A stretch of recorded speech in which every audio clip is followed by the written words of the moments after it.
Good morning and welcome to our lesson today. Last week we were able to capture or we were able to define what communication is. We were also able to look at the purposes of communication.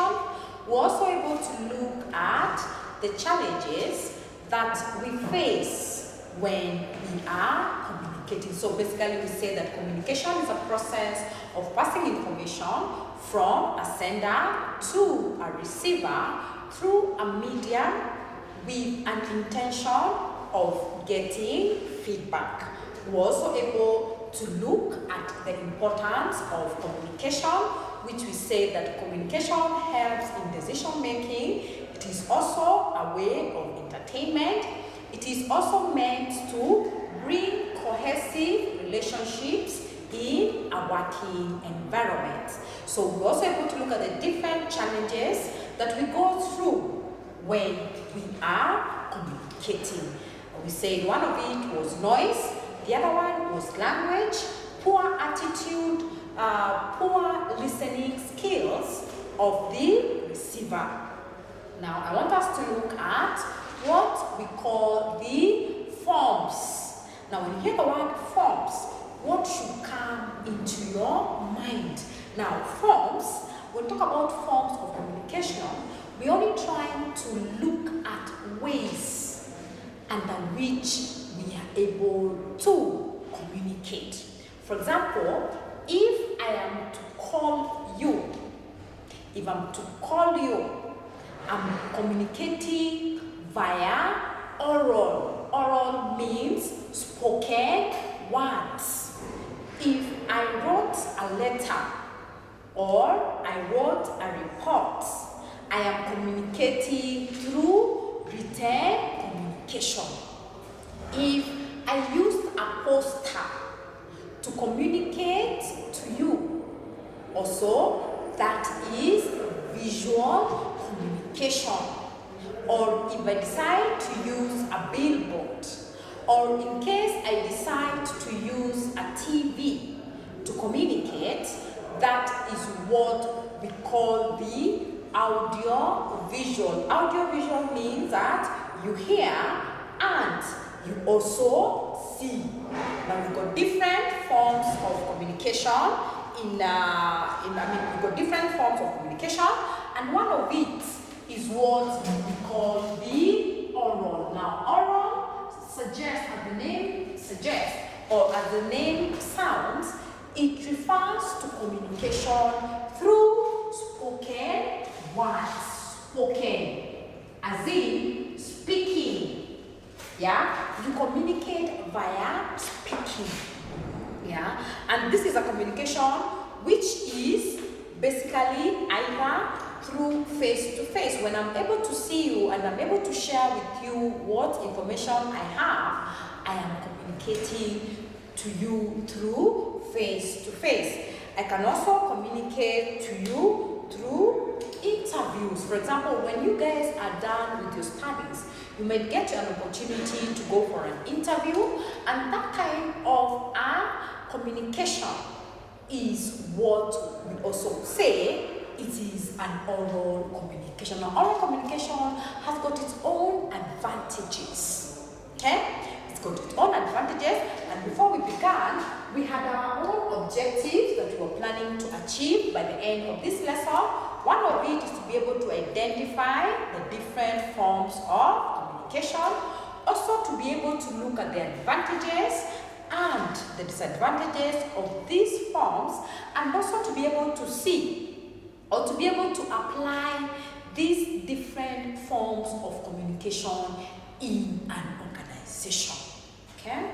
So oral communication has got its own advantages. Remember, we said it is through spoken words. So one of its main advantage is that you get immediate feedback, as in when I ask you for something, you should be able to tell me whether you've understood it or not. So you get instant feedback because you are able to clarify that information with the sender. Remember, we said also for communication process to be complete, we need to have feedback. Feedback can be positive or negative.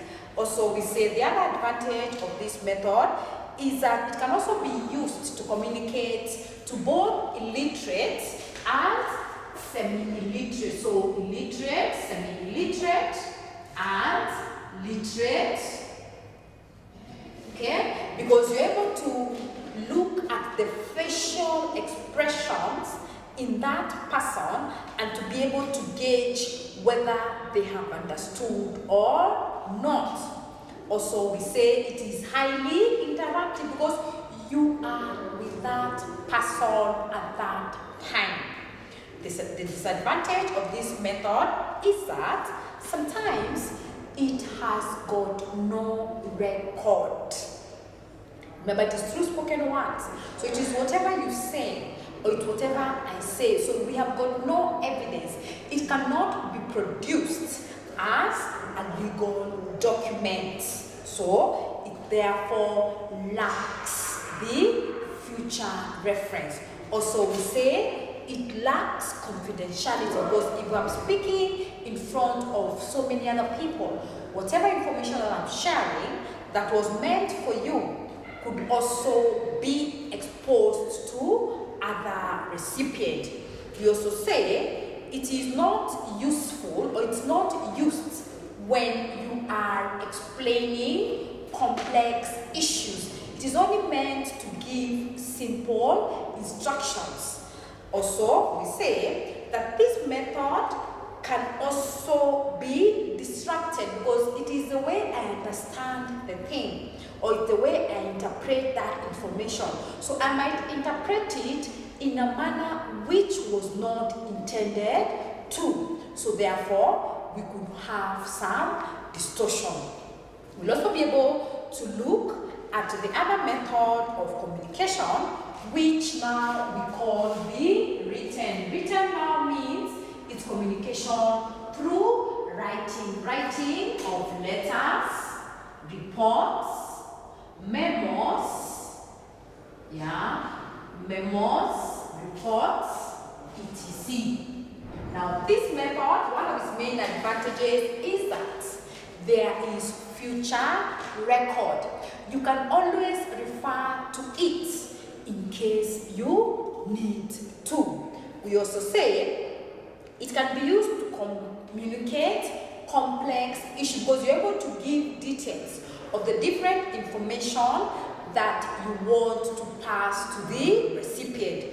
We also say it provides or it can be used to confirm, interpret whatever had been discussed in an oral communication. Remember we said oral, we have got no evidence. Therefore, this written communication can also be used to enhance a previous oral communication that you had before. Now, its main disadvantage is that sometimes it lacks the instant feedback because remember you're writing a letter. So by the time I receive that letter, it might take me time before I get back to you. Therefore, feedback is not instant. We also say it can only be used to communicate to people who understand how to read and write. Therefore, it cannot be used for the illiterate. We also say it can also be distorted in terms of how you interpret the information that you get. We'll also go into the next method, which we call the visual. Visual is something that you see. Now, visual can be either through photographs, can also be through images, graphics, etc. And this is used to send or to pass information either through videos or through whiteboards, through overheads. It is something that you see. For example, if I was to share a picture, that picture will be having certain information. So I'm able to pass or I'm able to communicate through that mode of communication. Now this one, we say the advantages is that it can be used for future reference. Also, it can be very easy to understand, because just sometimes when you see a picture or when you see an image, you are able to understand instantly what that message is about. We also say it can also capture the attention of the recipient. One of its main disadvantages is that sometimes there could be no contact between the sender and the receiver. Because, for example, if you went and saw a picture or an image somewhere, yeah, you don't know who put that information or that picture there. Therefore, there's no two-way communication between this sender and the receiver. Also, it's expensive. Look at a poster. A poster, some of these advertisement materials that we see, yeah, they have been put somewhere.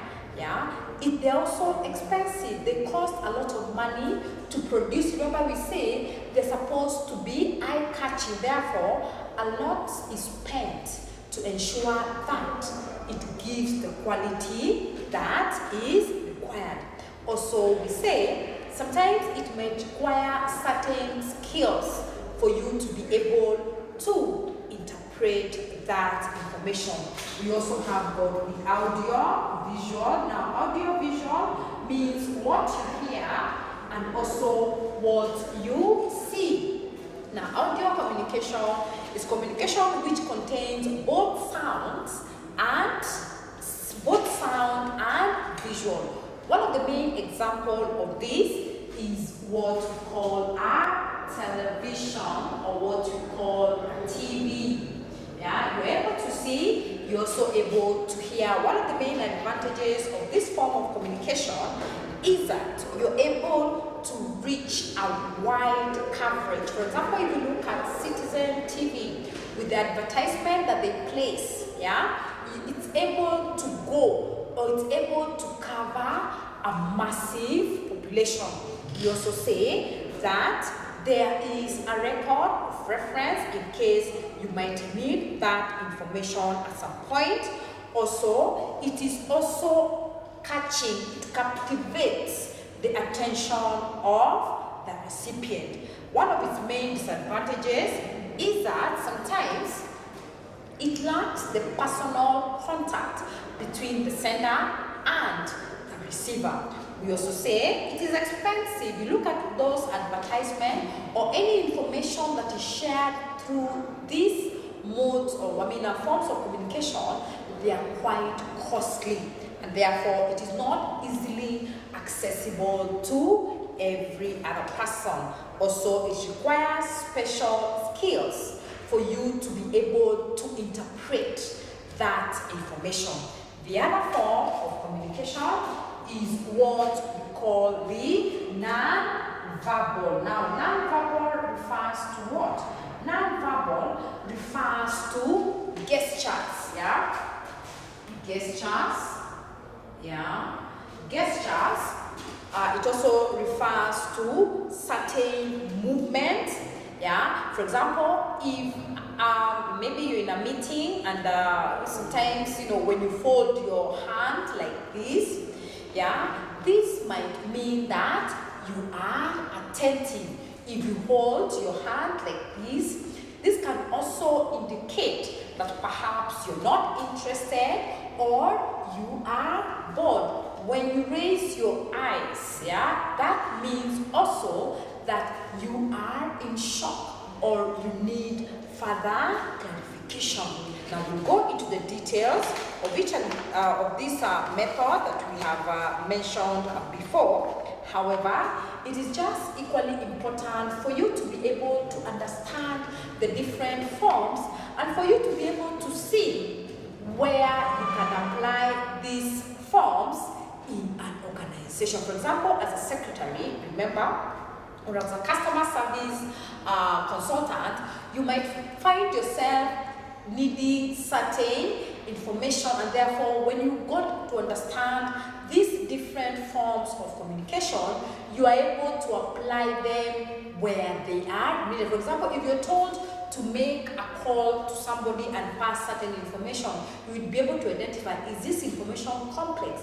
What best method will it be need or would be used for me to be able to pass this information effectively. So these forms of communication are meant to help you to assess the most appropriate method that you will choose to use in different circumstances in an organization. So in summary, we've been able to identify the different forms of communication, which we say we've got the oral, we've got the written, the visual, and the audio-visual. We also have got the non-verbal. We've also been able to look at the different advantages and the disadvantages of these forms of communication, and also been able to see how we should be able to apply these forms of communication. Otherwise, on that note, I hope that you're writing the notes, and just in case you need any clarification, please do not be hesitant to contact me, and I'll be able to guide you appropriately. Otherwise, I wish you a good day. Thank you.